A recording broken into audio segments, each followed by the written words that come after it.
mundo en constante cambio que usted merece entender, porque es imposible interpretar la realidad que vivimos sin conocer cada uno de sus colores. Porque muchos son los tonos de la actualidad. Presentamos Matices.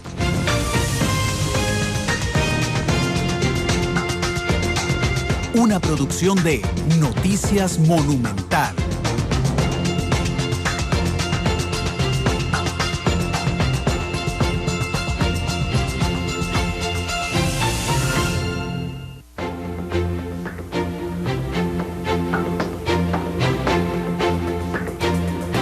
Dos con seis, ¿qué tal? Buenas tardes, bienvenidos a Matices, el programa de Radio Monumental que hace análisis, debate, profundidad, donde aprendemos mucho todos los días en la tarde de los temas que son noticia en Costa Rica y en el mundo. Isel Martínez, nuestra productora, ¿cómo estás? Buenas tardes.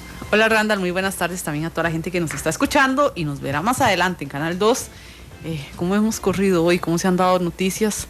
Hasta en la madrugada hoy tuvimos información que es parte de una de las noticias que se ha discutido más durante el día. Qué noche más larga, ayer eran las 11 de la noche. Ayer yo en la tercera emisión dije... Ahí la pregunta es si fue realmente necesaria la noche larga. La pregunta es si fue realmente una negociación. Vieras que ayer yo a las 7 en la tercera emisión dije que dije en son de broma que podría extenderse la negociación más que la huelga. Bueno, al final resulté profeta, efectivamente. Duró 10 horas la negociación entre el gobierno y Patria Justa. Bueno, Matices nos da la oportunidad de, porque también es un espacio de opinión y como director de Noticias Monumental puedo hacerla efectiva, digamos, en este programa, y tiene que ver precisamente con ese acuerdo, mal llamado acuerdo para nosotros, más bien pareciera una carta de rendición del gobierno de la República, donde hay mucha tela que cortar. El presidente hace media hora en el Consejo de Gobierno reconoció que ya habían negociado 5 cosas antes. Sí. ¿Para qué 10 horas? Sí. Mira, ya habían negociado 5 cosas antes, que era lo que a nosotros, con malicia indígena, nos parecía un poco raro, porque decíamos, bueno, qué raro, es que ya se habían reunido como 4 veces antes de la huelga, ¿verdad? Entonces, pareciera que a todos les sirvió, por lo menos a todos les sirvió en estrategia. Al gobierno le sirvió llevarlos a la mesa ayer en Casa Presidencial a decir, terminamos con una huelga, ¿verdad? Y a los sindicatos les sirvió porque una huelga que no tuvo los efectos, aunque el presidente dice que es más grande de lo que se vio, pero bueno, que no tuvo los efectos esperados y que el país no se paralizó, los sindicatos dicen, bueno, fue tan fuerte la huelga que obligamos a Casa Presidencial a negociar. Ahora bien, los términos de la negociación. El Poder Ejecutivo se compromete a convocar una ley que se llama el salario mínimo vital. El presidente acaba de decir en Consejo de Gobierno que no está de acuerdo con esa ley, pero la va a convocar. Es un proyecto de ley que, por cierto, fue convocado por el Frente Amplio y que en el acuerdo que habían firmado en julio, junio, los dos partidos, el Frente Amplio y el PAC, hacen mención incluso a reconocer ese salario mínimo vital. Bueno, pero hace un ratito el presidente usó estas palabras. Si me preguntan si estoy de acuerdo con la ley del salario mínimo vital, pues la respuesta es no. Pero la vamos a convocar. Bueno, está bien. Ahí va convocada la primera ley. El tema de Recope, que a mí Pero si no están de acuerdo y no son temas que ellos ven prioritarios, ¿por qué lo convocan? Para cumplir un compromiso, porque es una concesión que se hace política. Esa es una de las cosas. Y la otra cosa... Pero están robando tiempo a sus proyectos en el plenario. Sí. Y no estoy diciendo si es mala o es buena, es que no están siendo consecuentes con los proyectos que ellos tienen. Sí, así es. Efectivamente, y otra cosa que a mí me para el pelo es que dentro de los términos de la negociación sea apelar una resolución de ARECEP. En términos muy sencillos, la ARECEP lo que dijo en semanas anteriores es esto. Resulta que Recope les manda un dato. Entonces les dice, a nosotros producir un litro de combustible nos cuesta 500 colones, ¿verdad? Entonces antes la ARECEP lo que decía es que agarraba esos 500 colones, le calculaba el costo de distribución, la utilidad que tiene que dejarse la Recope, y decía, bueno, entonces el litro se le vende a la gente, si a usted le cuesta 500 producirlo, se le vende a la gente a 650.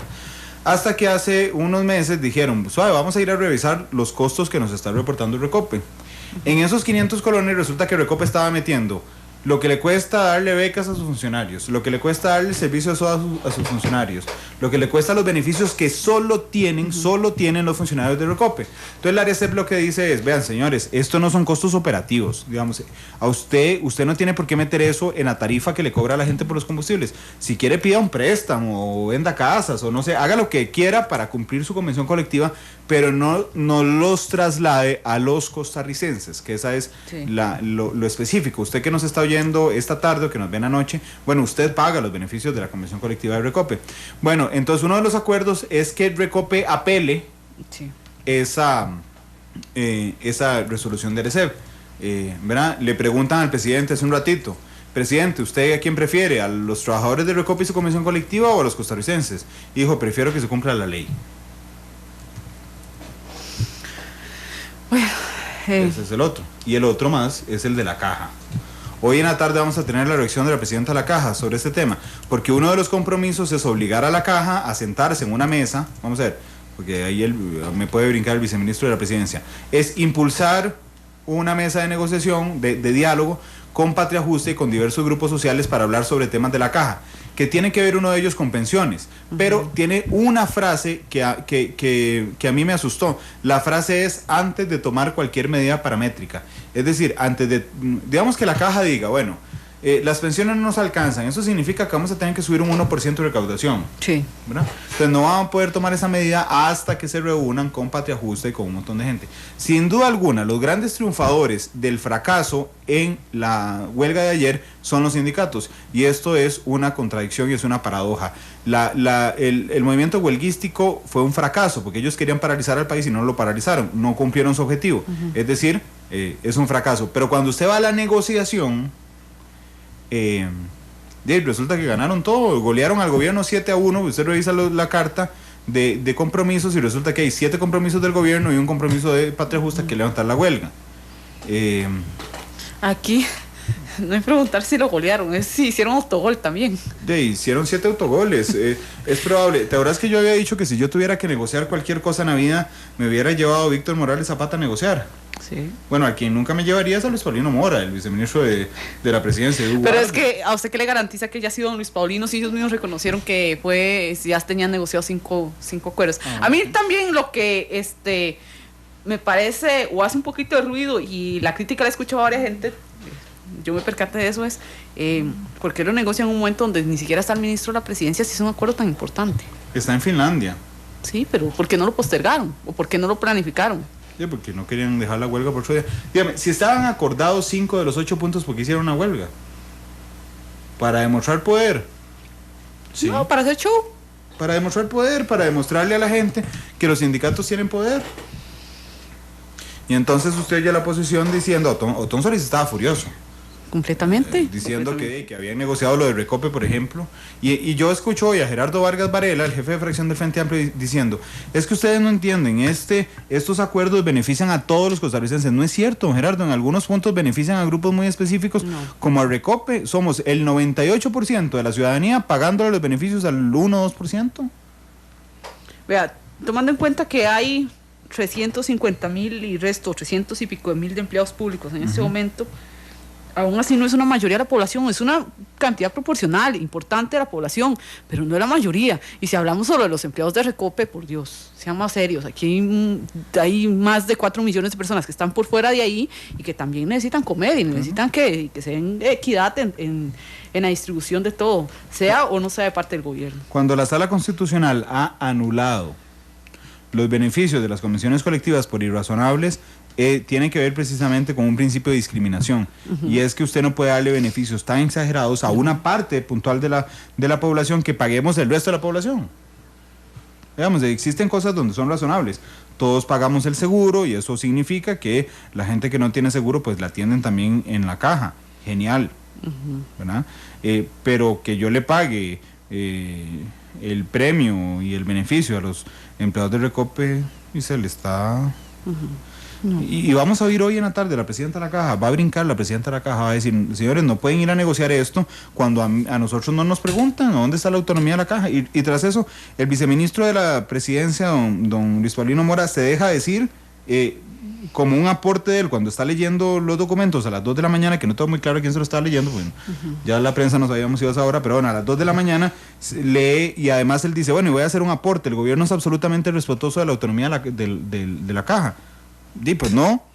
No. Es como cuando vos decís con todo respeto y le tiras una ofensa a la persona. Sí. En realidad no es con todo respeto, es el formalismo, digamos, para limpiar tu conciencia de previo. Yo me puse a leer el acuerdo que habían firmado anteriormente, hace algunos meses, los dos partidos de Frente Amplio y parte del PAC y Patria Justa. Y dice pero eso es otra cosa. Dice al final, integrar mesas de trabajo sobre estos y otros temas de interés por las partes. Se parece mucho esa parte, ¿verdad? Entonces parece. No era tan diferente. No. Sí se parecen, entonces. Yo algunas cosas yo decía, yo en alguna parte los vi, no fue un déjà vu, ya los había leído en otra parte. Sí, el acuerdo entre el Frente Amplio y el... Sí. Bueno, ayer el PAC se separó y criticó la huelga. Bueno, yo no sé si es parte de show.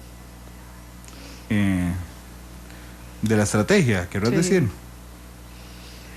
Bueno, ahí está, juzgue usted, digamos, qué es lo que pasa. Lo cierto es que como posición editorial nos parece realmente un exceso del gobierno de la República, unas concesiones innecesarias de una huelga que fue un fracaso. Y para cerrar, para que esté muy atento a la edición hoy a las 7 de la noche, el presidente dice, no, es que sí, la huelga era más grande de lo que parecía. Si seguía, habían paralizado el país. Ha habido más huelgas más grandes. La marcha para cerrar Recope es más grande que la de ayer. Sí. Eso sí es cierto. ¿Sí? Esa parte sí no la había analizado. No, la marcha de estos que hicieron, no Sí, claro, un fin de semana. Es más grande que la gente que marchó ayer. Y ahora entonces ¿cuál va a ser la concesión a esos? Cerrar Recope. Sí, poner atención a todas las marchas grandes y ahí pues también, y no se hubiera hecho el decreto de la FIP, por ejemplo, de los de la marcha por Jesús había aglutinado como 700,000 personas, según don Monseñor Ángel San Casimiro, ¿verdad? Sí. Y entonces, si se pone a hacer el caso a toda la gente que agrupa un montón de gente, o un montón de personas, costarricenses o de ciudadanos, en función a algunos temas en específico, y pues nunca se va a sacar nada adelante, ¿verdad? Vea qué complicado, dice el presidente, es que es nuestra obligación negociar con los grupos. Bueno, en realidad no, es obligación dialogar con los grupos. Porque, por ejemplo, dice, nosotros nos reunimos también con cámaras empresariales. Sí es cierto, pero de esa reunión no sale un acuerdo específico para impulsar un proyecto que solo beneficie a tal empresa, digamos, que es lo que pasa directamente con Recopen. Dice Fernando Vindas, no, Randall, aquí a los que agarraron de majes fue a los sindicalistas. Analicen el contexto legal del acuerdo. El gobierno no puede por mandato constitucional decirle a la ARECEP qué hacer y qué no hacer. No. De hecho, otra información que llevamos preparada para la tarde es que la ARECEP rechazó una operación de Recope que había pedido un aumento en los combustibles de 9 colones para financiar precisamente la convención colectiva. Vamos a ver, dice... Raquel nos estaba citando de que parecía una carta de rendición. Bueno, ahí está el tema. Sí, es que hay algunos comentarios muy fuertes. Los estás filtrando. Sí. Sí, nosotros no filtramos nada, pero es que hay unos que no se pueden leer al aire. Sí, no. Yo estoy revisando en el Twitter de Monumental. Dice Alejandro, lo peor de ayer fue el apoyo al gobierno a la convención colectiva de Recope. Una barbaridad total. Sí, Franco Zambuchi dice, al final Costa Rica perdió. Ya se ve para dónde se parcializó el presidente y lo peor es que el pueblo está en contra. Es que es eso. A mí particularmente me llamó mucho la atención con la anterior huelga que habían hecho y que ahí sí se habían paralizado algunos servicios de salud. ¿La marcha de la semana pasada? Sí, había gente, y lo digo porque yo hablé con alguna gente que participó de esa marcha que no sabía ni por qué iban a caminar. Es que nos van a quitar los pluses salariales. Y yo les decía, pero es que a usted no le pueden quitar los pluses salariales, es un derecho adquirido. El salario global que están impulsando algunas instituciones del gobierno son para los trabajadores que están entrando nuevos. Su salario ni siquiera lo van a tocar. Y mucha gente tal vez fue a esa manifestación y no sabía por qué estaba yendo. Y eso pasa mucho, no es en esta, sino en muchas manifestaciones. Pero además los pluses son eso. Sí, pluses. Son pluses. ¿Verdad? Pluses por algo. Pluses por buen desempeño, como la anualidad, que se le paga a todo mundo. Y que no debería pagársela a todo mundo. No. Es por desempeño.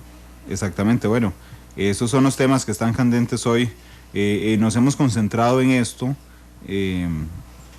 durante las últimas horas, pero bueno, ahí está el tema. No sé si tenés algún otro tema pendiente, Isabel. Hay una información siguiendo lo de elecciones municipales y ya para empezar a prepararlos a todos ustedes para toda la cobertura que vamos a tener en Noticias Monumental. De hecho, muchos han escuchado ya las promos que empezaron a sonar de los 82 debates. Ya recibió el Tribunal Supremo de Elecciones 34,000 candidaturas. Ya son las candidaturas que se recibieron de 61 partidos políticos inscritos en este momento.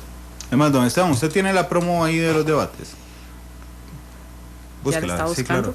Para sonarle y contar a los costarricenses. Ayer empezamos a anunciarlo, ayer hicimos público cuál es cuál va a ser la cobertura preelectoral que Noticias Monumentales ha preparado para las elecciones municipales que se van a realizar el 7 de febrero. Les recuerdo que es la primera vez en la historia que las elecciones municipales son separadas de las elecciones nacionales. Y así como esto pone en jaque al Tribunal Supremo de Elecciones, pone en jaque a los partidos políticos, también nos pone en jaque a los medios de comunicación, es un gran reto cubrir, porque tenemos una enorme responsabilidad. ¿Y cuál es nuestra responsabilidad? Hacer que usted esté informado cuando vaya a poner el dedito en la papeleta el próximo 7 de febrero, así como lo hicimos en las elecciones nacionales, donde hicimos un debate por provincia, un debate de vicepresidentes, un debate de jefes de campaña y un debate de candidatos a la presidencia. Pues había que hacer algo ahora para cumplir nuestra responsabilidad precisamente de generar información útil para que usted escoja mejor quién va a dirigir su alcaldía. Sí, también para incentivar a la gente. A veces también es por el bajo perfil que han tenido estos procesos. Son procesos que se han dado, que han sido muy nuevos. El proceso de elecciones municipales, recordemos que hace escasos años se escogía al alcalde por medio del consejo municipal. Pues ahora no. Las elecciones pasadas, a estas fueron en el 2010, donde por cierto se reflejó un poco el desinterés de la población con los niveles de abstencionismo tan altos. Fue cerca de un 70%, Randall, que sin duda marca un poco el desinterés que se ha tenido históricamente por los procesos de elecciones municipales. Y también se mide el interés que tiene la gente en algo tan importante como es el gobierno local, el primer acercamiento con las personas que solucionan muchos de los problemas de mi comunidad y también de su comunidad. Dice Frank Álvarez, bueno, no, ahorita les leo los comentarios. Vamos a escuchar la promo de los debates. 81 cantones, 82 debates, más de 3.100.000 electores decidirán la mejor opción para el futuro de su localidad. A partir del 6 de noviembre, Noticias Monumental le pone la política a su alcance.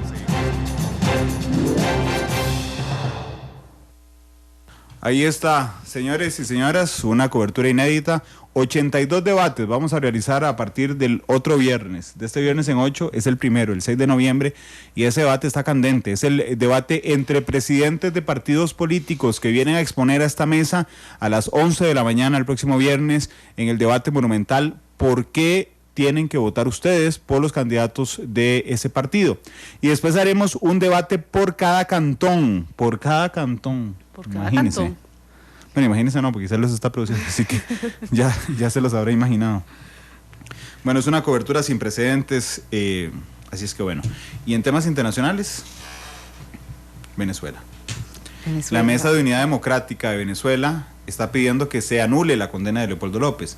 ¿Por qué? Es para menos. Sí, les hago el cuento corto. El fiscal que investigó a Leopoldo López, que fue al juicio, que pidió la condena contra Leopoldo López en pleno juicio, que era el que llevaba la voz cantante en el juicio, ¿verdad? El que salió ganador en el proceso contra Leopoldo López, se fugó de Venezuela. Se fugó de Venezuela y se fue para una isla holandesa, desde donde grabó un video en YouTube diciendo: señores y señoras, todo es mentira. Fabricamos las pruebas, recibí presiones del gobierno, y cuando me di cuenta de lo que estaba haciendo, decidí huir porque no tengo mi conciencia tranquila. Con base en esto, en esta confesión del fiscal que dice: le sembramos las pruebas, no es cierto todo lo que hizo Leopoldo López, entonces ahora la Mesa de Unidad Democrática, que es una coalición de oposición en Venezuela, está pidiendo la anulación de la condena contra Leopoldo López. Qué lástima que les llegó tan tarde el arrepentimiento, ¿verdad? Sí, sí, es cierto. Muy tarde.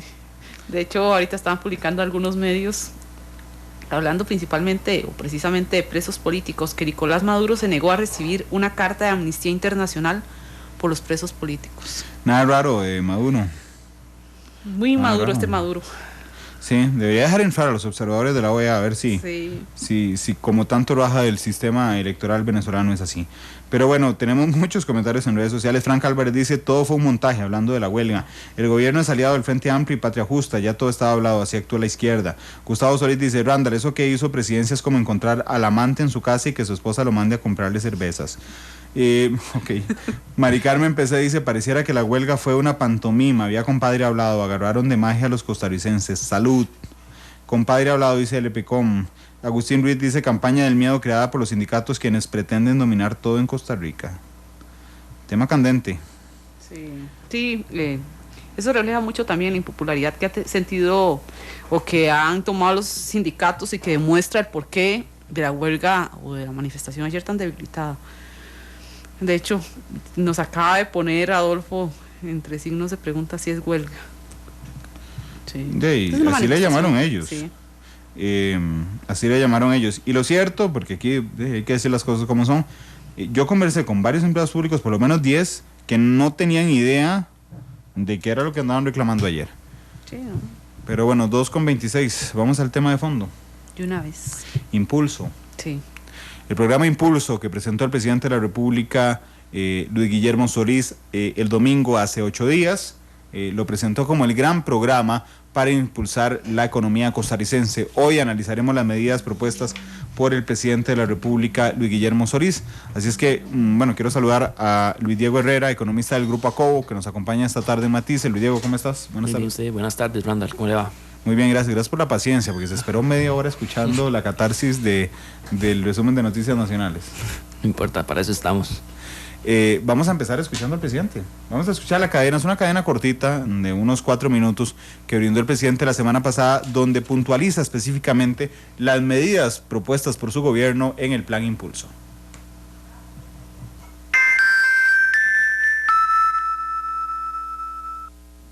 Buenas noches, amigas y amigos.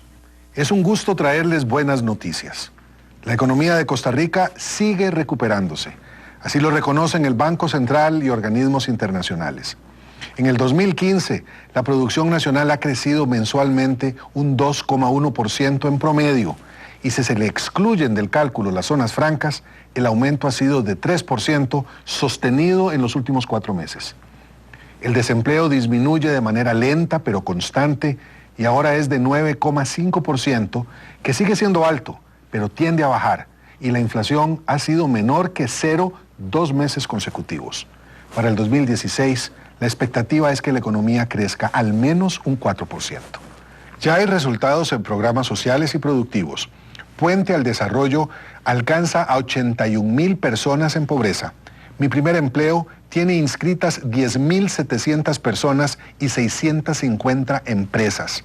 El programa de abastecimiento institucional beneficia a 65,000 personas vinculadas a la agricultura, y el Ministerio de Educación ha transferido 57,000 millones de colones a 275 proyectos en escuelas y colegios, solo para citar 4 ejemplos.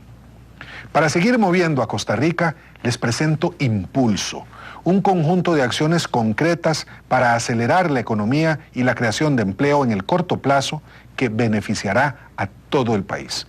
En primer lugar, el Banco Central nos ha informado que tomó medidas que darán como resultado una reducción de las tasas de interés en beneficio de nuestros productores.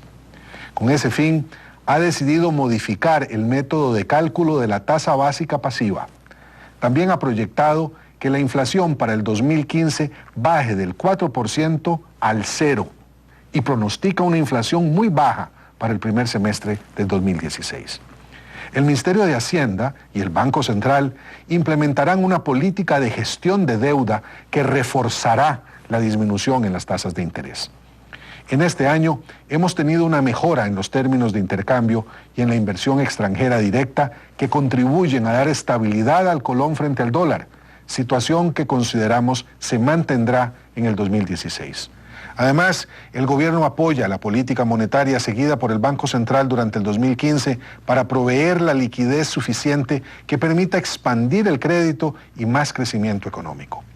Es esperable que, como resultado de las medidas, las tasas de interés disminuyan cerca de 2 puntos del promedio vigente actual y se incentive de esta manera la inversión y el consumo.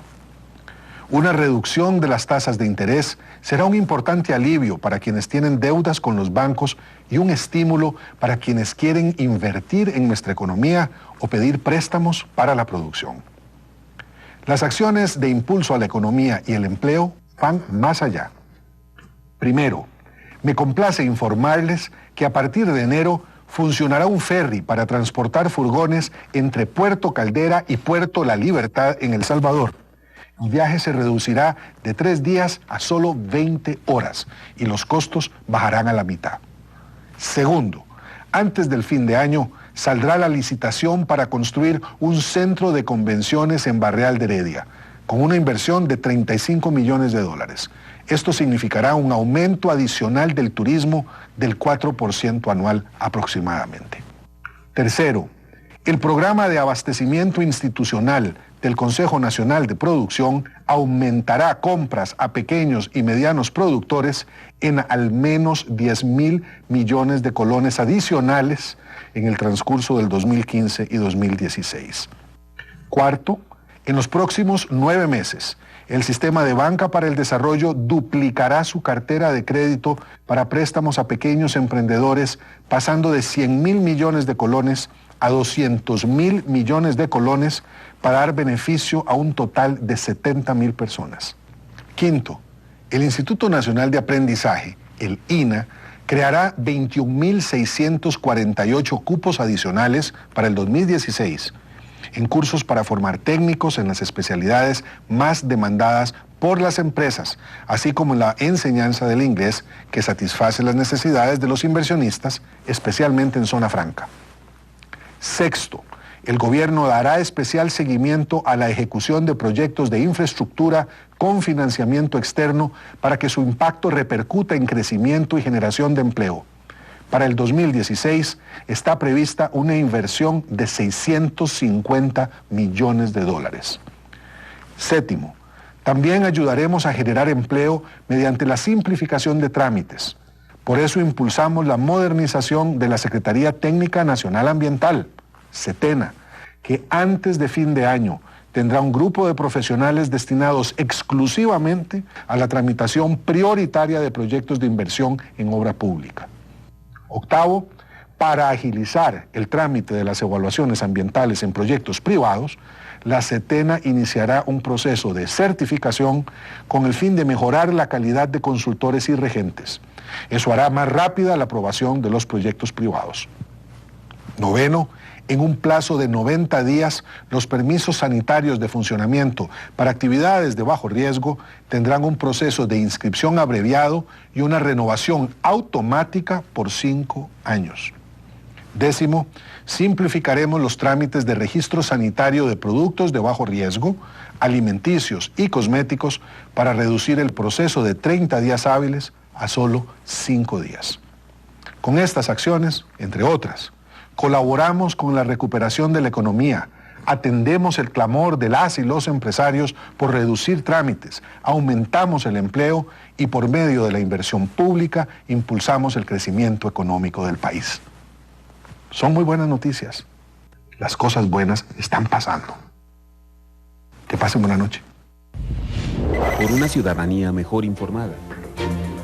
2:34. Esa fue la cadena de el domingo hace 8 días, en la que el presidente anunció un montón de cosas. Bueno, primero habla de indicadores económicos y después habla sobre medidas concretas. Diego, detengámonos en las tasas.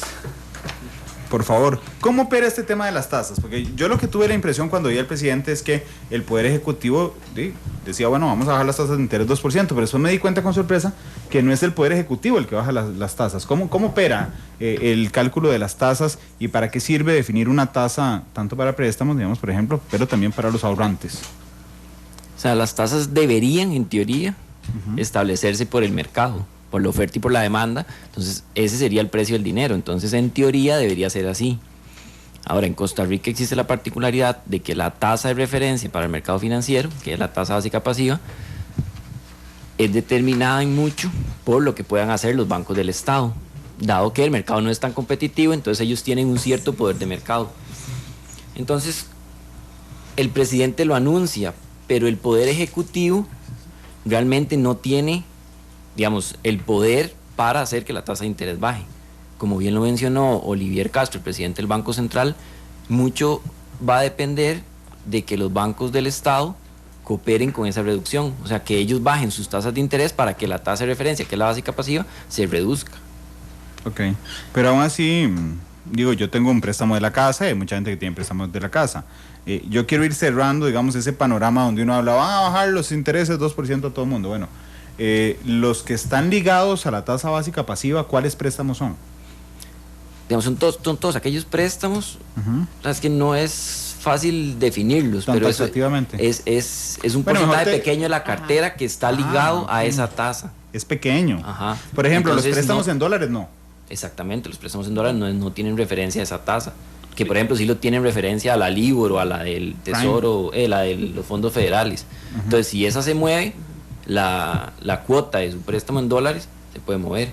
Pero aquí en el país, dentro de la cartera del crédito, es un porcentaje pequeño el que tiene como referencia la tasa básica pasiva. Entonces, ante movimientos en la tasa básica pasiva, no todas las personas que tienen créditos van a ver el efecto. Bueno, quitemos de la lista los que tienen en dólares. Exactamente. Eso no, ahí no va a pasar nada. Pero también tengo una duda antes de dejar hablar Isel hoy en la tarde, pero tengo una duda sobre las tasas en colones. Cuando uno saca un préstamo, sobre todo con la tendencia a la baja que tuvo durante algún tiempo la tasa básica pasiva, por ejemplo, la tasa básica está en 7, esto es un ejemplo, y entonces el banco le dice, bueno, sí, usted va a pagar tasa básica pasiva más 2, ¿verdad? Entonces es 9, ¿verdad? Pero le anuncian, por ejemplo, que su tasa tiene un techo, que nunca va a poder subir después de 17 y que no va a poder bajar menos de 7. Ese es su piso. Entonces, por más que, aunque la tasa básica pasiva esté en 0, usted nunca va a bajar de 7, ¿verdad? Correcto, porque usted, digamos, cuando toma el crédito, se compromete a esas condiciones que le ofrece el banco. La mayoría de los bancos usa tasa piso. Ajá. Entonces, también es importante ver que la tasa de interés también son los ingresos de los bancos. Ok. ¿Ya? Entonces, los bancos, digamos, no pueden tan fácilmente decir, bueno, está bien, la tasa, si llega a 0, entonces está bien a 0. No, porque también de ahí ellos reciben sus ingresos y tienen que cubrir sus egresos, pagar los salarios de los bancos. Entonces, desde el punto de vista del banco, es su fuente de ingresos. Ahora, cuando usted va y toma el crédito y le dicen, bueno, estas son las condiciones, el piso es tanto y el techo es tanto. En el momento en que usted toma el crédito, usted se está comprometiendo a esas condiciones. Entonces, si las tasas de interés bajaran mucho, esa persona que pactó ese contrato con el banco ya tiene ciertas condiciones. Entonces, si las condiciones del mercado cambian, no necesariamente van a cambiar las condiciones de esa persona que tomó un crédito bajo ciertas condiciones. Entonces, eso hace que no todas las personas perciban la disminución en la tasa de interés si es que se da. Y que muchas veces la tasa básica pasiva no se empieza a aplicar desde el inicio de un crédito, sino 2 o 3 años después. Porque al principio hay una tasa fija, mal no estoy. Correcto. Sí. Si le dicen, bueno, está bien, los primeros 2 años va fija y después tasa básica más algo. Sí. Entonces, si en los primeros 2 años en el mercado las tasas bajan, esa persona no va a haber reducida su cuota porque pactó una tasa fija durante los primeros 2 años. Entonces, eso de pactar la tasa fija durante cierto tiempo sería más beneficioso si hubiera un entorno de tasas de interés al alza. Porque usted dice, tengo fija la tasa y espero que suba, entonces me va mejor. Pero eso significa 2 escenarios. Uno, que es decirle a los bancos, vean, ganen menos, eso es lo que le están diciendo, ganen menos para que más gente pueda sacar préstamos o para que se le alivie la cuota a unos. Pero entonces, digamos que los bancos tengan la voluntad de ganar menos, efectivamente, y bajen las tasas. Bueno, aún así, bajando las tasas, es marginal la cantidad de gente a la que le llega ese beneficio. No tenemos los datos aquí para saber cuánta gente está ligada, pero no es del mercado entero. No son todos, y además de que, digamos, bueno, para la gente que tiene crédito y su tasa está referenciada a la tasa básica pasiva, entonces ahí ven beneficio. Donde se reduce la tasa, ellos ven reducida su cuota. Ahora, para la gente que va a tomar nuevos créditos, tiene que darse esa acción. O sea, tiene que bajar la tasa, pero también la gente tiene que ir a tomar el crédito a una tasa más baja, ¿me entiende? Porque si no hay confianza o no desean sacar los créditos, entonces no lo van a hacer. O sea, tienen que ver, yo lo veo que tienen que haber dos acciones. Una, que realmente se baje la tasa, y además de que baje la tasa, los agentes económicos quieran ir a tomar los créditos. Claro. Eso es importante también. Y ahí hay que pasarse al hacer el frente, la gente que tiene ahorro, certificados a plazos en un banco. Es completamente diferente. Más bien se va a disminuir los intereses que van a ganar por estos ahorros. Correcto, sí. Sí. Se va a caer lo que le van a pagar. Claro, porque la tasa básica sirve para dos cosas. Para calcular algunos préstamos en colones, ¿verdad? Los intereses, y para calcular los intereses de las cuentas de ahorro y los depósitos a plazo que se hacen en colones. Correcto. Los bancos usan la tasa básica como referencia. Entonces dice, si yo le tengo que pagar a usted X monto, entonces yo voy a prestar el dinero a ese monto más algo. Entonces eso para ellos es un costo. Para el depositante es lo que le ingresa por su ahorro, pero para el banco es un costo que tiene que sufragar con ese depositante. Entonces, si a mí me cuesta eso, tengo que ganarle algo a ese costo. Entonces, yo banco le pago al depositante este monto, pero para prestarle el dinero a alguien tengo que cobrarle más de lo que le pago a ese depositante. Entonces ahí está la ganancia del banco. Claro, porque no hay ningún banco que trabaje para no ganar. Correctamente. Luis Diego, vos que trabajas en el grupo ACOBO, ¿cómo has visto que se recibe este punto en particular? Cuando la gente escuchó esta idea del presidente Solís, ¿cómo se recibe? ¿Se recibe con confianza? ¿O todo el mundo dice, no, esto no va a pasar? ¿Cómo lo ves desde tu ejercicio profesional? Yo creo que en general los agentes han creído en la expectativa que se ha intentado crear. O sea, los agentes creen que las tasas van a bajar. Digamos, uno en el mercado bursátil, uno ve que la curva de tasas de interés ya se ha ido bajando. Por distintos factores, pero bueno, se ha ido bajando. Y en la subasta se aprecia también que los agentes demandan títulos creyendo en que las tasas de interés van a bajar. Entonces yo creo que los agentes económicos sí han creído, digamos, que las tasas de interés pueden bajar. Además de que las autoridades han hecho los esfuerzos para comunicar, para hacer creíbles las políticas. Por ejemplo, el presidente anunció lo de la tasa básica pasiva y el Banco Central dijo que iba a bajar la tasa de política monetaria. Entonces como que hay consistencia entre el Poder Ejecutivo y el Banco Central en esa dirección de bajar las tasas de interés. Ok, una pregunta desde la ignorancia. Cuando vos hablas de agentes económicos, ¿estás hablando de gente o empresas que pudieran sacar préstamos? Exacto, todas las personas. Yo cuando digo un agente económico es cualquier persona. Entonces yo creo que los agentes en general o los ciudadanos sí han creído en las políticas que está anunciando el gobierno. Ok, ¿tienes alguna otra pregunta sobre tasas particularmente? Si no, más general. Ok, brinquemos a la inflación, Luis Diego. Vamos a ver, el presidente dice que el Banco Central decidió cambiar la meta de inflación del 4% más menos 1, que era el que tenía en su programa macroeconómico y el que sigue teniendo en su programa macroeconómico, sí, de hecho. No la ha cambiado. Porque no la cambió. Lo que dijo el presidente es ajustarla, pero bueno, no se puede ajustar porque la última revisión fue el 31 de julio. Pero a que la inflación cierre en 0%. Antes nos quejamos de que la inflación era muy alta, pero sin embargo un día de esos alguien me dijo, mira, es que la inflación baja no necesariamente es una buena noticia, depende por qué sea la inflación baja. Es así. Digamos que si hay una actividad económica muy ralentizada, por ejemplo, provoca también una inflación muy baja y eso no es una buena noticia. Sí, digámoslo, hay que tener claro algo, la inflación es la tasa a la que crecen los precios. Entonces, si usted me menciona a mí un nivel de inflación de un 1%, los precios están creciendo. Entonces, eso es importante tenerlo claro. Ahora, los niveles de inflación que, digamos, como deseados es como un 2%. Digamos, es como la meta, por ejemplo, que tiene la Reserva Federal, es un 2% de inflación. Entonces, siempre es importante que los precios crezcan. ¿Ya? No es deseable que una economía entre en deflación, que es una caída en el nivel de precios. Ahora, lo que menciona el gobierno es que la inflación, dado la coyuntura que estamos viviendo, estaría cerrando en 0%. O sea que los precios en promedio no van a crecer. O sea que su tasa de crecimiento va a ser 0. De hecho, creo que fueron un poco positivos con el cálculo, porque a esta altura vamos en menos 0.7. Yo creo que va a cerrar en -1 y no en 0. Sí, ellos consideran que es 0. Sí, que va a subir 0.7 de aquí a diciembre.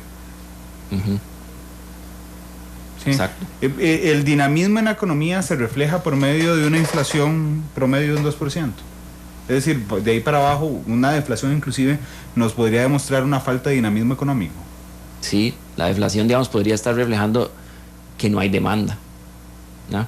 Sí. En cambio, si hay inflación, sí hay demanda. Entonces eso activa el proceso. Si yo demando, entonces yo voy y compro, no sé, zapatos. Entonces el que produce zapatos pone la fábrica a hacer los zapatos, entonces contrata gente, entonces esa gente tiene ingresos y ahí da, como que activa la maquinita, por decirlo de alguna manera, activa el sistema. Uh-huh.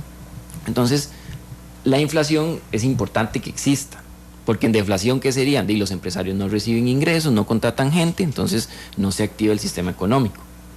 Ahora, el nivel de inflación que estamos observando en Costa Rica, mucho se explica por factores externos a Costa Rica.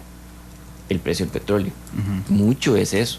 Entonces, donde el presidente menciona lo del 0%, no es que él lo puede determinar. No es que el Banco Central dice, bueno, va a hacer eso porque yo tengo... No, es porque ellos estiman que dadas las condiciones que estamos enfrentando, ese es el nivel de inflación que vamos a tener. Pero déjame poner un ejemplo muy burdo y me corregís por favor si voy mal en el ejemplo.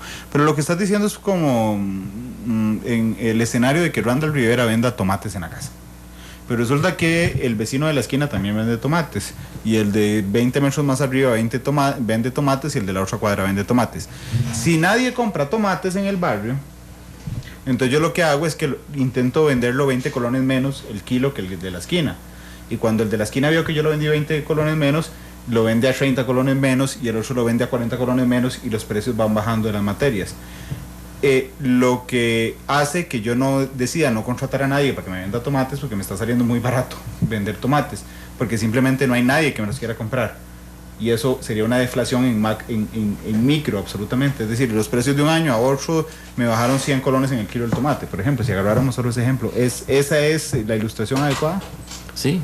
O sea, digamos, si usted vende tomate, su ingreso es el precio que usted pueda cobrar por el tomate. Uh-huh. Y si sube ese precio, cada vez cae más, va a llegar un momento en que usted ya no va a ser rentable su industria, digamos, su empresa de tomates.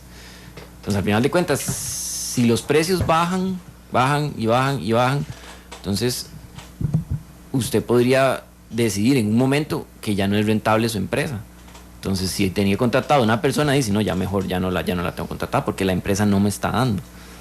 Entonces, ahora, aclaro, no es que yo estoy a favor de una inflación enorme. No, pero bueno, 2%. Es importante que exista un crecimiento en el nivel de precios, porque eso refleja que hay actividad y que hay demanda y que los consumidores están comprando. Y eso genera ingresos para las empresas, empleo, y otra vez se activa el sistema. Y Selene, ¿Tablón siembran tomate, no? Mi papá siembra tomate. ¿Tu papá siembra tomate? Sí, señor. ¿No? Mira, yo te lo pregunté, digo, sí. Adornando no sabía que tu papá sembraba tomate. Sí, sé que siembra chiles, que por cierto son muy buenos. Buenísimos. Sí, también tiene chile. Yo me quería ir un poquito más atrás de el contexto que puso el presidente en esta cadena donde anunció estas medidas para mejorar la economía. Y él sitúa todo esto dentro de un contexto donde hay incluso algunos indicadores sobre crecimiento económico, menciona ya lo que estamos hablando ahorita de último de la inflación, pero está situado en este momento en el contexto adecuado del gobierno para implementar todas estas medidas que ellos anunciaron. Sí, principalmente en el tema de tasas de interés, la economía ha observado niveles importantes de liquidez, entonces era de esperarse que las tasas de interés bajaran por el hecho de que hay mucha liquidez. Entonces uno dice, pero ¿por qué la tasa básica no baja? Si uno observa niveles de liquidez importantes, y era de esperarse que bajaran las tasas. Entonces el gobierno, dado el entorno que observa, busca que las tasas se reduzcan. Entonces el entorno le está ayudando al gobierno a tener espacio o grado de libertad para bajar las tasas. Hay comentarios en Twitter sobre esto. Dice el Poaz, si los precios empiezan a bajar y el mercado evita comprar, afecta la producción y el empleo. Efectivamente, es lo que nos estaba explicando Luis Diego. Dice Yosdab, eso es muy cierto, que dicha que pase, solo que los otros factores no son tan alentadores en el tema de la inflación. Dicen, el peso de los factores externos en la inflación no es logro de este gobierno. Claramente, Luis Diego habló sobre el precio de los combustibles. Adolfo te pregunta, ¿de qué sirve entonces que el gobierno dé esas esperanzas, por ejemplo, si cuando no cumpla el efecto va a ser peor? En términos económicos, por supuesto, no políticos. Sí, o sea, a ver, lo que da el gobierno son una señal positiva y las medidas que anuncia son una buena señal, pero hay que esperar que realmente esas medidas se reflejen en economía, ¿ya? El tema, por ejemplo, el tema de los trámites, ya llevamos años diciendo que Costa Rica es necesario que se mejore el tema de los trámites, que la tramitomanía, que etcétera, etcétera, pero no se ha hecho nada. Entonces ahora el gobierno lo anuncia de una manera positiva, pero hay que ver cuál es el resultado cuando se dé. Porque apuntarlo en un papel y salir en la televisión diciéndolo, sí, es muy positivo, da una buena señal, pero realmente vamos a ver algún cambio. Entonces eso es importante. Sí, yo no recuerdo cuántas veces, yo tengo 12 años, 13 años ya casi, de estar en Monumental y no me acuerdo cuántas veces he ido a conferencias de prensa a anunciar que se disminuye la tramitología y la tramitomanía en Costa Rica. 2:51, vamos a la pausa. En Matices seguimos hablando del plan impulso del gobierno. Sé que es un tema técnico, sé que es un tema complejo, pero sé que es un tema que está despertando además muchas reacciones en redes sociales. Además, los dos temas que hemos hablado esta tarde hasta el momento, que son las tasas de interés, nos afectan a todos. Todos tenemos por ahí alguna deuda que tiene que ver grande con el préstamo de la casa, sí, un poco más chiquitita con la deuda del carro, o inclusive un poco más chiquitita con el pantalla plana que usted se compró en el almacén en diciembre. Todos tenemos deudas de alguna forma, o todos tenemos ahorros, o alguien compró un depósito a plazo. Bueno, y el tema de la inflación también, porque todos compramos cosas, todos comemos y todos compramos cosas y nos afecta directamente. Si ustedes tienen alguna duda, igual vamos a tener abierta la línea telefónica el resto del programa para que ustedes puedan también hacernos las consultas. Bueno, nos hacen las consultas a todos, pero le responde Luis Diego. 2:52, vamos a la pausa, ya volvemos con Matices.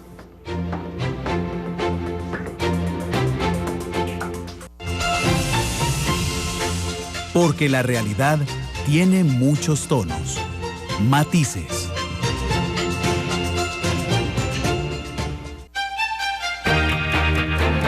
Matices. Los tonos de la actualidad.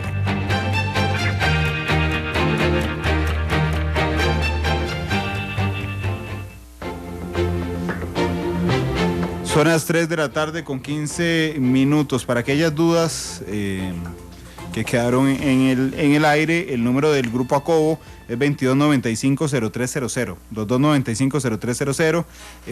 Si usted de verdad tiene algún recurso ocioso por ahí, es decir, que tenga plata, que usted no sepa dónde invertir, ellos, así como Luis Diego lo ha hecho esta tarde, pues le dará la mejor asesoría. Y no importa que hoy nos desviáramos un poquito del tema, porque empezamos hablando del plan impulso, pero la verdad es que, y seguimos hablando del plan impulso, pero si a usted lo que le preocupa cuando hablamos del plan impulso son los efectos tan individuales, pues de ahí, para eso estamos nosotros, para contestarle precisamente estamos nosotros para tramitarle a Luis Diego la pregunta de los efectos tan individuales. Es interesante, ¿no? ¿Verdad? Cómo la gente lee, digamos, a menos de que uno estudie economía, la gente normalmente filtramos la información económica directamente hacia nuestra experiencia. Si el presidente sale anunciando una disminución de 2% en las tasas, inmediatamente uno dice, ¿cuánto me bajará la cuota a mí? Y no, porque mi préstamo es en dólares, y cuánto debo el carro. Digamos, uno lo aplica mucho a la experiencia personal, que es muy difícil además adecuarlo, Luis Diego. Sí, también que, digamos, el hecho de que el presidente salga el domingo en la noche diciendo que va a pasar algo, no es que ya el lunes en la mañana ya lo vieron. Solo ya, si fuera que las tasas van para arriba. O sea, toma su tiempo, ¿verdad? O sea, sí. Y hay cosas que desarrollar obra, que es una de las propuestas del gobierno, sí, eso toma tiempo. Entonces, claro, eso también hay que tenerlo en consideración cuando uno lo interioriza para, digamos, las cosas personales de uno, que no es inmediato. Sí, precisamente hablando de plazos, ¿en cuánto tiempo se podría estar? A veces yo sé que es muy complicado preverlo, pero ¿en cuánto tiempo más o menos se podrían ver los resultados, al menos en las tasas de interés? Depende del mercado. Por ejemplo, en el mercado bursátil se ve más rápido la baja, porque juegan mucho las expectativas. Ahora habría que esperar qué resultados dan en la tasa básica pasiva, que creo que se publica mañana en la tarde, a ver si ya empieza a bajar, a ver si ya empieza a tener efecto la medida que anunció el presidente de la República. Pero bueno, es complicado establecer un tiempo donde ya usted va a ver la baja en la tasa. Luis Diego, dice Adolfo, solo por curiosidad porque no tengo plata, ¿es mejor ahorrar o prestar dinero? Sí, depende del interés, digamos, si usted pone una garrotera y pone un interés altísimo. Sí, depende.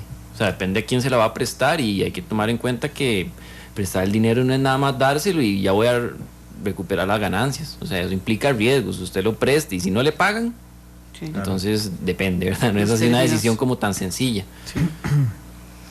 Y volviendo al tema de las medidas de impulso económico del gobierno, una de las críticas que incluso organizaciones internacionales que ven o que estudian sobre el crecimiento económico señalan como una de las debilidades del país la infraestructura. Y el gobierno, en esta medida que presentó específicamente el presidente, habla de financiamiento externo. A largo plazo, ¿en cuánto va a beneficiar esto? Tomando en cuenta que sería deuda. Vamos a ver, si lográramos desarrollar la infraestructura, eso trae muchos beneficios a la competitividad del país.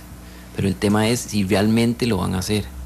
Ahora, tampoco el tema no es satanizar la deuda, ¿ya? El tema es que si un país se endeuda, ¿para qué se endeuda? Costa Rica se está endeudando, ¿para qué? Mucho para pagar salarios. Entonces ahí es un problema, porque se está financiando con deuda lo que se llama gasto corriente. Pero si fuera que nos endeudamos para desarrollar más puentes, más carreteras, aeropuertos, eso en el largo plazo va a traer beneficios a la economía. Claro. Porque mejores carreteras reducen los costos de las empresas, entonces... Incluso para nosotros, al final. Exactamente, para los mismos ciudadanos. Es algo que se aterriza mucho a la realidad de cada uno de Sería nosotros. deseable que Costa Rica mejore su infraestructura. Ya llevamos muchos años donde el Foro Económico Mundial, en su informe de competitividad, nos califica muy mal en la parte de infraestructura. Y no es reciente, ya son muchos varios informes donde sale ese resultado. Entonces ya es momento en que Costa Rica haga un esfuerzo por gastar en capital o en infraestructura, pero hay que solucionar el tema fiscal para gastar en capital, porque lo que está haciendo ahora el gobierno es sacrificar la parte capital, o sea, infraestructura, para intentar salir adelante. Claro. De hecho, hablemos de lo fiscal. Este plan impulso cae en mitad de un tema fiscal grave, un tema fiscal además que abarca la conversación política, ¿verdad? ¿Tiene que ver las medidas del plan impulso, tienen algo que ver con el tema fiscal o son dos temas absolutamente aparte, Diego? Sí, sí tienen que ver. O sea, el tema es que si la parte fiscal no se soluciona, sería una fuerza en contra de lo que quiere hacer el gobierno.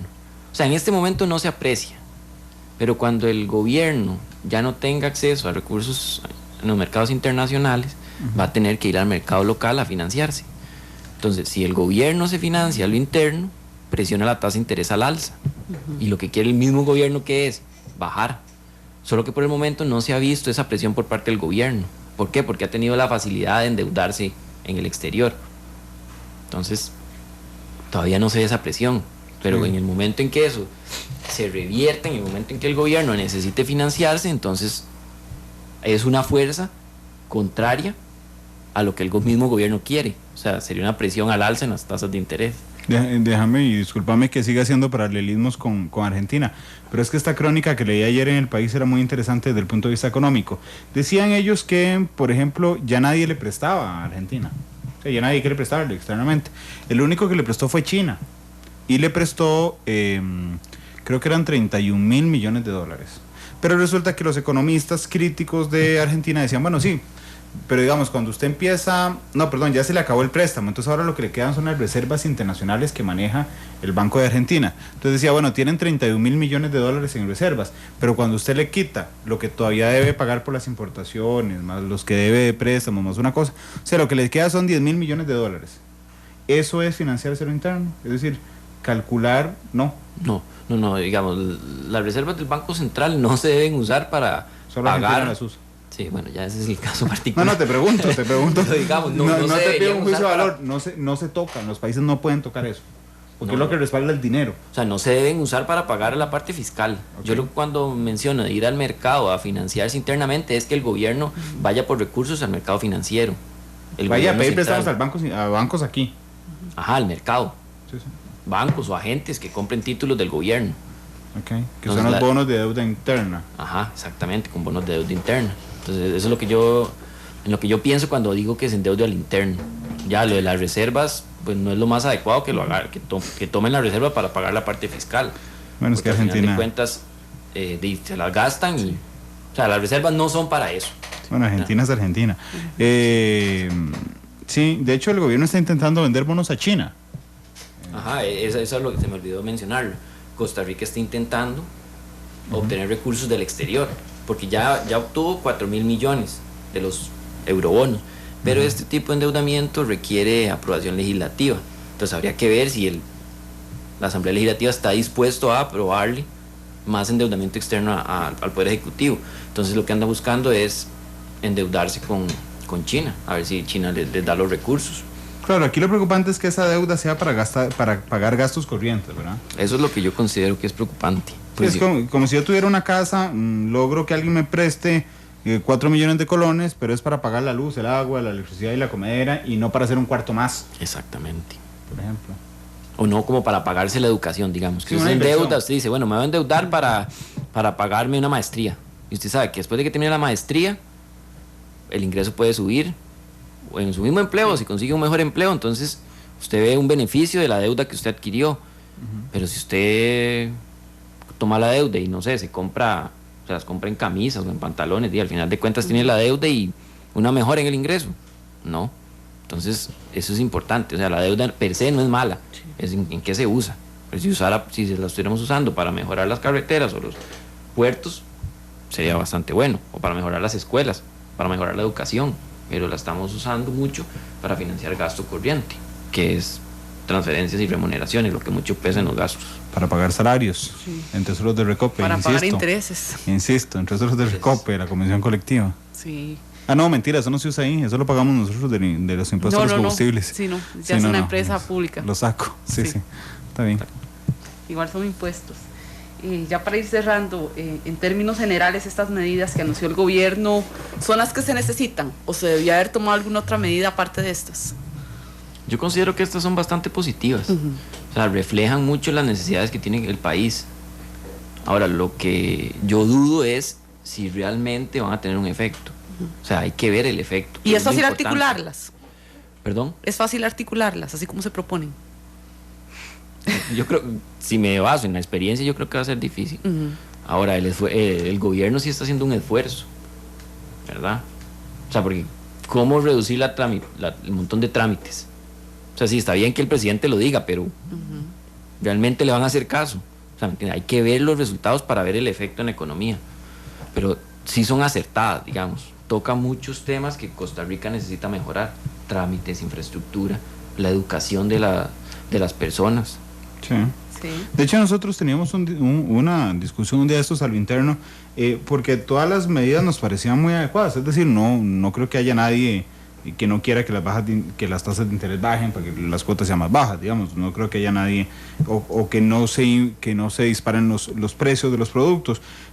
Pero teníamos la discusión de si era bueno tomar de una vez 8 medidas y desarrollarlas, o si era más factible ir de una a una, digamos, soltando de una manera de que no se le dificulte tanto articularlas. ¿Les digo? Es que si todos trabajan en paralelo, o sea, no todos resuelven o no todos ponen en práctica las medidas que da el gobierno, sino que son distintos agentes. Sí. O sea, la parte de infraestructura lo hace una parte, lo resuelve algunas dependencias. El tema de la educación va por otras dependencias. No todas las medidas las pone en práctica una sola dependencia. Entonces, si todas se fueran haciendo en paralelo, pero que realmente se hagan, sería muy beneficioso. Bueno, hoy hemos aprendido un montón. Muchas gracias. Con mucho gusto. Muchas gracias por la producción del programa del día de hoy. Hoy a las 7 de la noche en la tercera emisión de Noticia Monumental, no se lo puede perder. Son las declaraciones del presidente Solís que dio hoy después del Consejo de Gobierno, donde defiende las concesiones que le hizo a los sindicatos. Inclusive dice que la huelga era más grande de lo que parecía, pero admite una situación muy importante. De los 8 puntos que salieron en el acuerdo de las 10 horas ayer a las 2 de la mañana, hoy a las 2 de la mañana, hay 5 que ya estaban acordados. Es decir, hubo una negociación previa con los sindicatos, y eso lo admite el presidente. Pero también hablará hoy a las 7 la presidenta de la Caja, muy molesta de que hayan metido un tema de la Caja en la negociación con los sindicatos sin siquiera preguntarle a ella. Le hicieron un Yorka. No, pero ella tampoco sabía lo de la FIP. Y por eso le hicieron un Yorka en FIB. Al ministro no le preguntaron nada hasta que hicieron el decreto. Bueno, hoy todo eso en la tercera emisión de Noticia Monumental. Son las 3:27. Feliz tarde.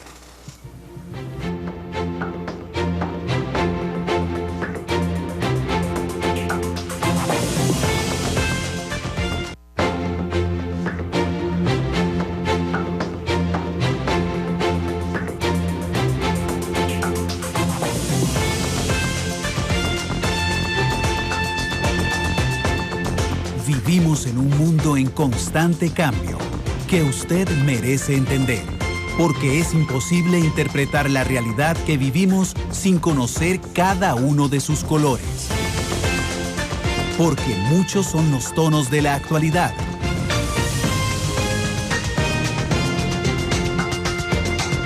Una producción de Noticias Monumental.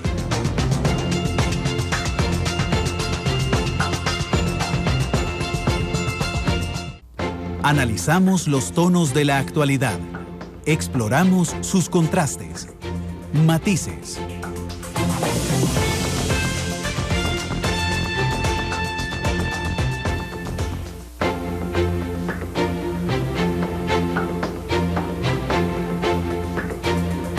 Dos de la tarde con 56 minutos. Estamos hablando del Plan Impulso con el economista del Grupo Acobo, Luis Diego Herrera, que nos acompaña esta tarde. Como todos estamos aprendiendo, yo he aprendido un montón y estoy seguro que Isel también, y nosotros queremos que usted que nos está escuchando aprenda, pero hay gente que no tiene acceso al Twitter o al Facebook a esta hora de la tarde, y nosotros quisiéramos que si usted tiene alguna duda sobre un tema tan técnico, pueda también hacernos la consulta al 905-222-0000, 905-222-0000, para que usted pueda hacer sus consultas también a Luis Diego. Y bueno, ahí entró la primera. Vamos de una vez, 2:56. Hola, buenas tardes. ¿Cuál es su nombre? Buenas tardes, Pablo. Pablo. Sí. Adelante, Pablo. Gracias por llamar. Para el joven economista, una consulta. ¿Qué tan beneficioso es mantener las bandas en una economía que es casi dolarizada a nivel global?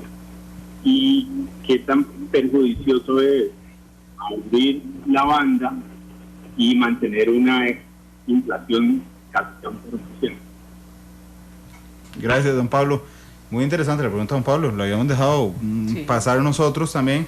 Las bandas cambiarias, el tipo de cambio que se ha mantenido bastante estable, Luis Diego. Sí, es un tema importante. Tal vez ahí aclarar que Costa Rica ya no tiene un sistema de bandas, ya tiene un sistema de flotación administrada. Ahora, dada la coyuntura que hemos observado, el tipo de cambio ha tenido un comportamiento muy estable. Entonces, muy estable y con tendencia a la apreciación, porque han entrado muchos capitales del exterior, dados los niveles los bajos niveles de interés en el mundo. Entonces, eso incentiva a que los bancos, y el gobierno también lo hizo, trajeran dólares a la economía. Entonces, por un lado, eso explica la apreciación, o sea, la tendencia en el tipo de cambio. La apreciación es que el tipo de cambio que nosotros vemos nominalmente baje, ¿verdad? Exactamente, exacto, que baje el tipo de cambio. Y la estabilidad, pues uno es la entrada de dólares y el otro es una medida que tomó el Banco Central de excluir del mercado al sector público no bancario, entiéndase la Caja, Recope, que ellos, digamos, hacían demandas fuertes de dólares, entonces hacían que el precio se volviera muy volátil, porque hoy tenían que salir a comprar 50 millones, entonces variaba mucho el precio. Entonces eso es importante mencionarlo, que lo que estamos es en un régimen de flotación administrada, solo que dada la coyuntura se ha visto mucha estabilidad en el tipo de cambio. 2,58, se nos llenó la central. ¿Qué dicha? Lo recibimos aquí con mucho gusto. Muy buenas tardes, ¿con quién tenemos el gusto? Gracias, buenas tardes. Mi nombre es Adrián. Adelante, don Adrián. Mire, ahora que hablaba el economista, hablar de la inflación y la deflación, interesante porque no lo conocía. Más bien, muchísimas gracias y felicidades por el programa. Yo tengo una pequeña empresita que estoy iniciando y compito en lo que hago con empresas de mucho renombre y muy viejas que están en el país. La pregunta es esta: mis costos lógicamente son muy inferiores a las grandes empresas, entonces yo puedo darme el lujo de ofrecer casi el mismo producto a un precio mucho más bajo. La pregunta aquí es, ¿debo ponerme a la altura de ellos en el sentido de cobrar más caro? La rentabilidad que he tenido es buena, me quedo ahí como estoy, pero eso lógicamente va a hacer que los precios bajen de este producto. Esa es mi pregunta. Gracias, don Adrián, muy interesante y con mucho gusto. Aquí estamos intentando aprender todos, Luis Diego. Sí, el tema de cuánto cobrar no depende de lo que haga otra empresa, sino de lo que su empresa necesite. O sea, todos los agentes quisieran ganar más y más y más. Ahora, tiene que tomar en cuenta que si sube el precio, la demanda se le puede caer. Entonces, no es la mejor política, nada más voy a subir el precio, sino que tiene que tomar en cuenta qué le puede pasar a lo que la gente le compra a la hora de que usted suba su precio. Claro, tomando en cuenta que tiene dijo él, una buena utilidad, que lo hace competitivo porque tiene los precios más bajos, pues sí, que tenga la utilidad y siga siendo competitivo. Sí, yo creo que es lo mejor, porque al final de cuentas si sube mucho los precios, me temo que la demanda se le puede contraer. Okay. Entonces, son las 3 en punto. Vamos con la siguiente llamada. Buenas tardes, ¿cuál es su nombre? Buenas tardes, Guillermo Salas. Don Guillermo, gracias por llamar, adelante.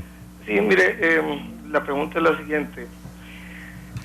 Pero si pudiera ser lo más honesto posible, por favor. Mire, con el actual déficit que tenemos, y que evidentemente no se está reduciendo, ¿cuánto tiempo da usted antes de que nos tenga que llegar a intervenir la troika, como lo tuvo que hacer en la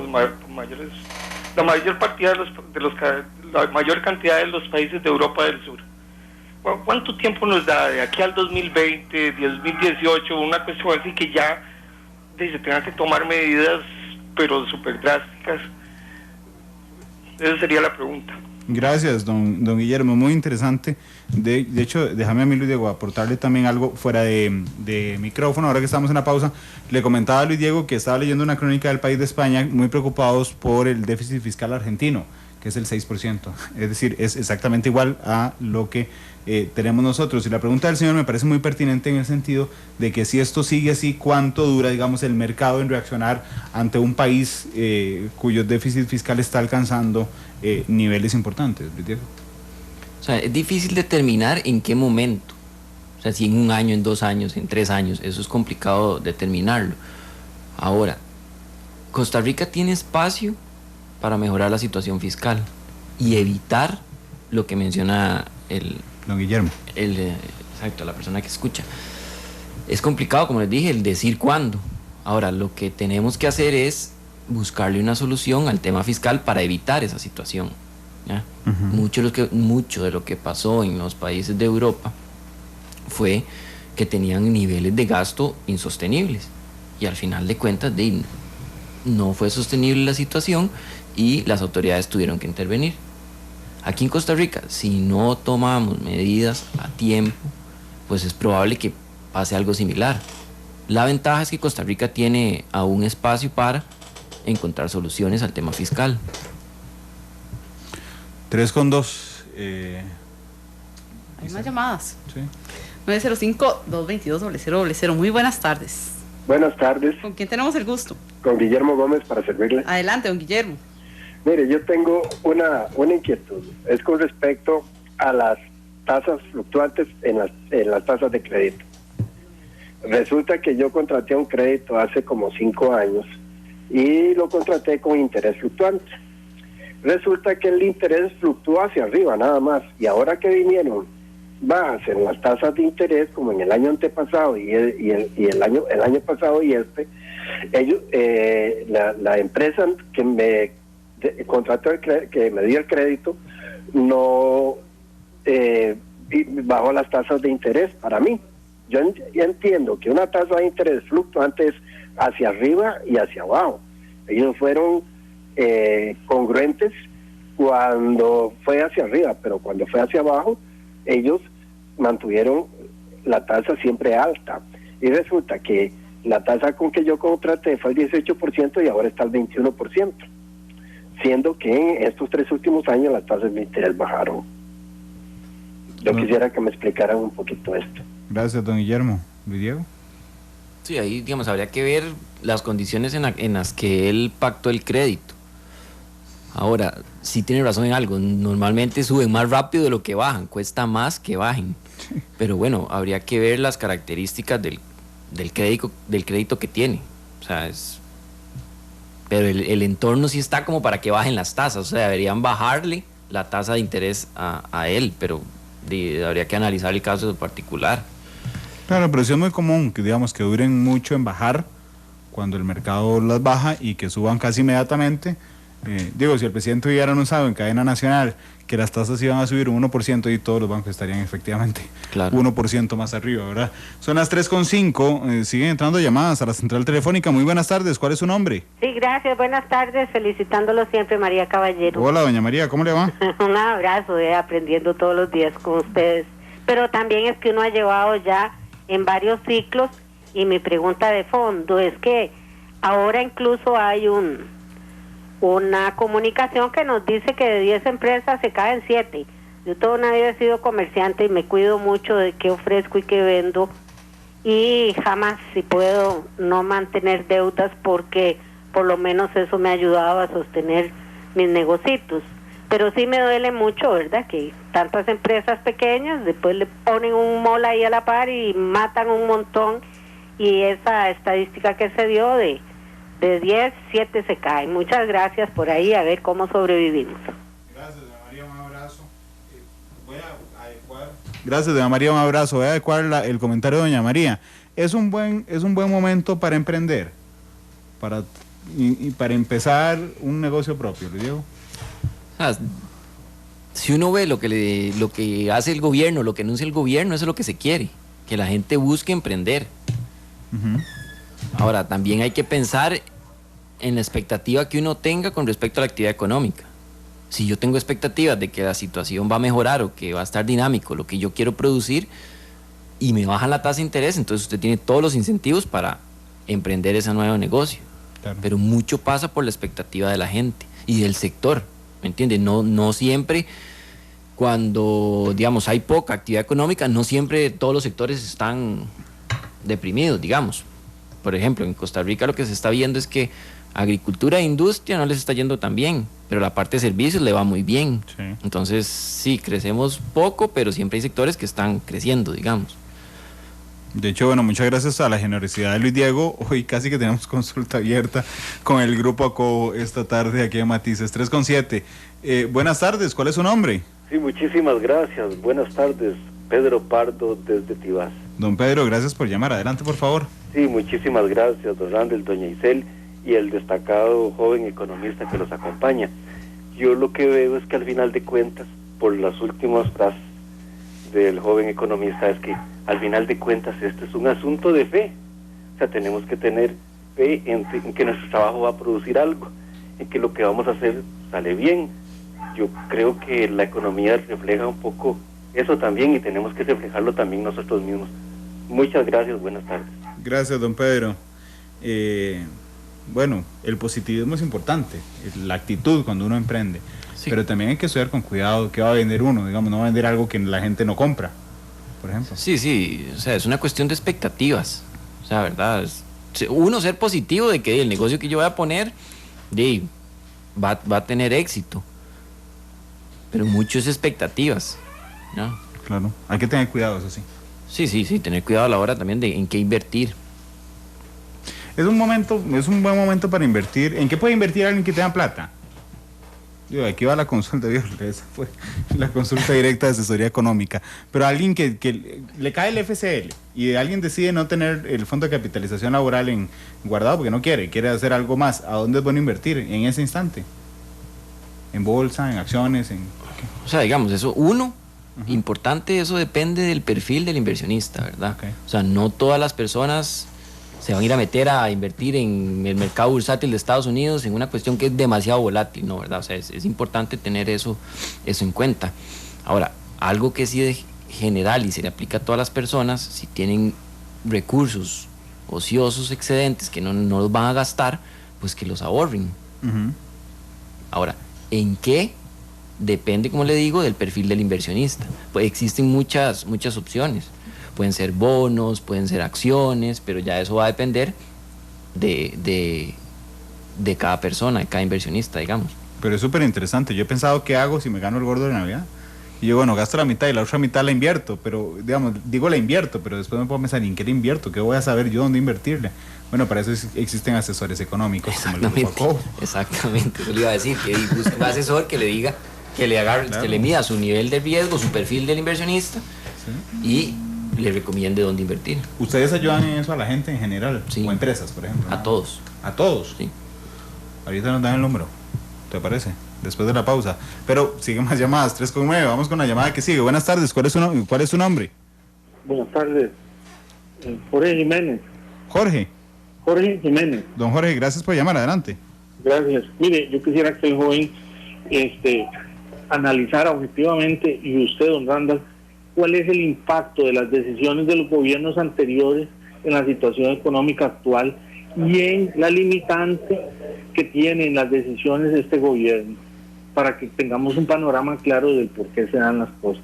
Muy amable, muchas gracias. Gracias, don Jorge, importantísimo su aporte. Yo le voy a decir, creo que todo el mundo lo sabe, pero el gobierno del Pacheco, por ejemplo, dejó las finanzas públicas muy saneadas, ¿verdad? Después hubo un exceso de gasto en el segundo año o el tercer año de la administración de don Oscar Arias, producto también de una estrategia que él intentó seguir.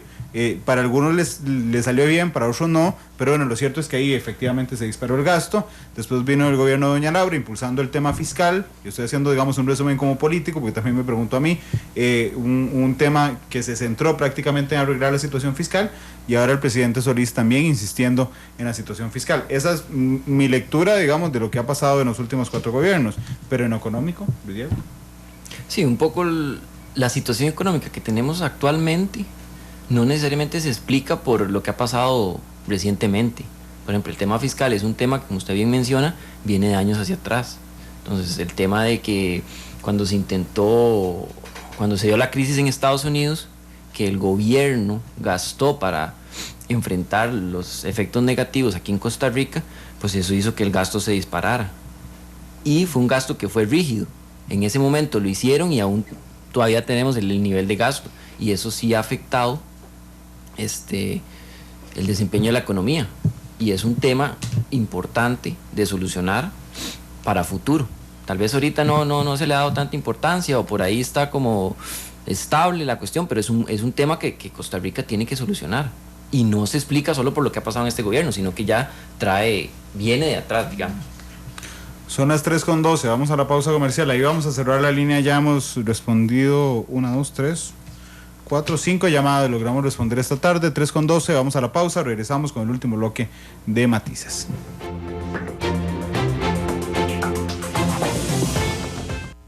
Analizamos los tonos de la actualidad. Exploramos sus contrastes. Matices.